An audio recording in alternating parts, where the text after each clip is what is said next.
नमस्कार. श्री स्वामी समर्थ. आजचा हा विशेष व्हिडिओ आहे त्यांच्यासाठी ज्यांना आपल्या मुलाचे नाव स्वामी समर्थांच्या नावावरून किंवा त्यांच्या संबंधित नावावरून ठेवायचे आहे. तर व्हिडिओ स्किप न करता कंटिन्यू पहा. तुम्हाला नाव जरूर आवडेल. नावाबरोबर त्याचा अर्थही सांगणार आहे. तर प्रथम नाव पाहूया आपण. समर्थ. याचा अर्थ आहे स्वामींचे मुख्य नाव असून त्याचा अर्थ शक्तिशाली किंवा सक्षम असा होतो. पुढचे नाव सार्थक, ज्याचा अर्थ आहे आयुष्याला अर्थ देणारा किंवा सफल. दत्त. याचा अर्थ स्वामी समर्थ हे भगवान दत्तात्रयांचे अवतार मानले जातात, म्हणून हे नाव अत्यंत प्रिय आहे. पुढचे नाव श्रीराज. याचा अर्थ आहे श्री हे स्वामींच्या नावाचा अविभाज्य भाग आहे. पुढचे नाव पाहूया. चिन्मय म्हणजेच चैतन्याने भरलेला, स्वामींच्या दिव्य स्वरूपाचे प्रतीक. पुढचे नाव अद्वैत, ज्याच्यासारखा दुसरा कोणी नाही, अभेद्य तत्व. पुढचे नाव सारांश, ज्याचा अर्थ आहे जीवनाचे सार. दिगंबर. दत्तात्रयांचे एक नाव ज्याचा अर्थ ज्याचे वस्त्र आकाश आहे असा होतो. अनय म्हणजे ज्याला कोणीही नेता नाही, स्वतःच समर्थ असलेला स्वामींच्या स्वयंभू रूपाचे दर्शन घडवणारे हे नाव आहे. पुढचे नाव समर्थ म्हणजे शक्तिशाली सक्षम. पुढचे सार्थक, जीवनाचे साफल्य करणारा. स्वामीराज म्हणजे स्वामींचा राजा. पुढचे नाव आहे समर्थेश म्हणजे समर्थांचा देव. पुढचे नाव आहे सामर्थ्य म्हणजे शक्ती किंवा ताकद. साई सार्थक म्हणजेच चांगले कार्य करणारा. स्वामी म्हणजे मालक किंवा गुरु. दत्त म्हणजे स्वामी समर्थ हे दत्तात्रयांचे अवतार मानले जातात. दिगंबर म्हणजेच ज्याचे वस्त्र आकाश आहे, दत्तात्रयांचे नाव. चिन्मय म्हणजेच पूर्ण चैतन्यमय. अद्वैत्य म्हणजेच अद्वितीय, ज्याच्यासारखा दुसरा नाही. अनंत म्हणजेच ज्याला अंत नाही, स्वामींचे एक विशेषण. योगीराज म्हणजेच योग्यांचा राजा. अवधूत म्हणजेच सर्व बंधनातून मुक्त असलेला. श्री म्हणजेच समृद्धी आणि लक्ष्मीचे नाव. श्रीराज म्हणजेच लक्ष्मीचा पती किंवा राजा. श्रीश म्हणजेच भगवान विष्णू. श्रीहान म्हणजेच भगवान विष्णूंचे एक नाव.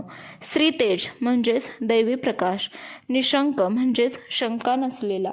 निर्भय म्हणजे ज्याला कशाचीही भीती नाही. चैतन्य, ज्याचा अर्थ होतो जिवंतपणा, दैवी ऊर्जा. सात्विक म्हणजेच शुद्ध विचारांचा. संकल्प म्हणजे दृढ निश्चय. समन्वय, ज्याचा अर्थ होतो सुसंवाद साधणारा. अच्युत्य म्हणजे कधीही नाश न पावणारा. अद्वैत्य अभेद्य किंवा अद्वितीय. अनंत म्हणजे ज्याला अंत नाही असा. अमेय म्हणजे ज्याचे मोजमाप करता येत नाही असा. अफाट. अमोघ म्हणजेच कधीही व्यर्थ न जाणारा. चिन्मय म्हणजे चैतन्यमय. तन्मय म्हणजेच एकाग्र किंवा तल्लीन. निशंक म्हणजे शंका नसलेला. सार्थक म्हणजे जीवनाचे सार्थ करणारा. सौमित्र म्हणजेच लक्ष्मणाचे एक नाव किंवा एक चांगला मित्र.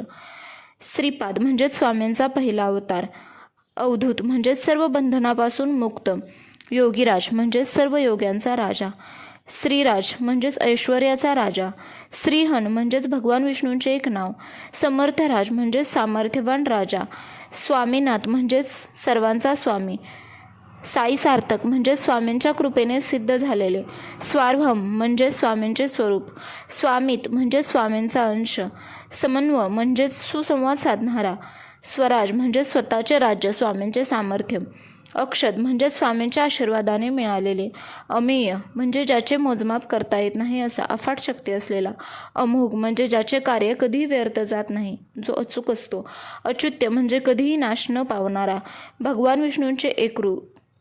साजीवन म्हणजे आध्यात्मिकदृष्ट्या जिवंत किंवा चैतन्यमय. चिन्मय म्हणजेच शुद्ध ज्ञानाने चैतन्याने भरलेला. अक्षद म्हणजे स्वामींच्या आशीर्वादाने मिळालेले किंवा देवाचा अंश. अद्वैत्य म्हणजे ज्याच्यासारखा दुसरा कोणी नाही. स्वामित म्हणजे स्वामी म्हणजेच ऐश्वर्याचा आणि स्वामींच्या कृपेचा राजा. चैतन्यराज म्हणजे दिव्य प्रकाशाचा राजा. सारांश जीवनाचे मूळ तत्व किंवा सारांश. अनादी म्हणजे ज्याला सुरुवात नाही असा. अद्वैय म्हणजेच अद्वितीय, ज्याच्यासारखा दुसरा कोणी नाही. योम म्हणजेच आकाश, स्वामींच्या अथांग स्वरूपाचे प्रतीक. अनघ म्हणजेच निष्पाप पवित्र. ओजस म्हणजेच आध्यात्मिक शक्ती किंवा तेज. दीप्त म्हणजेच प्रकाशमय. अरिहंत म्हणजे ज्याने शत्रूंवर विजय मिळवला आहे. निर्मोह म्हणजे ज्याला कशाचाही मोह नाही. कैवल्य म्हणजे मोक्ष किंवा पूर्ण स्वातंत्र्य.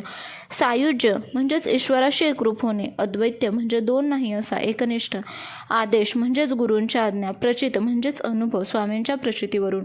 अन्वित ज्याचा अर्थ होतो ज्याचा स्वामींशी संबंध आहे असा. अथर्व म्हणजेच वेदांपैकी एक, बुद्धीचा देव. वेद म्हणजेच लक्ष किंवा ओढ, स्वामींच्या चरणांशी. स्वम म्हणजे स्वामींचा स्व अंश.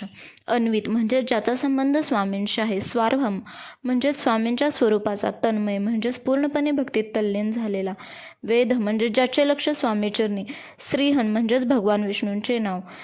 तर असे आहेत काही स्वामींच्या किंवा स्वामींच्या संबंधित नावे किंवा स्वामींवरून असलेली मस्त अशी नावे. तर तुम्हाला आवडली तर नक्की स्वामी भक्त असाल, तुम्हालाही स्वामींवरून नाव ठेवायचे असेल, स्वामींवरती श्रद्धा असेल तर नक्की यातील एक नाव तुमच्या मुलासाठी ठेवा. व्हिडिओ आवडला तर प्लीज लाईक, शेअर आणि सबस्क्राईब करा. तसेच व्हिडिओ पाहिल्याबद्दल धन्यवाद. श्री स्वामी समर्थ.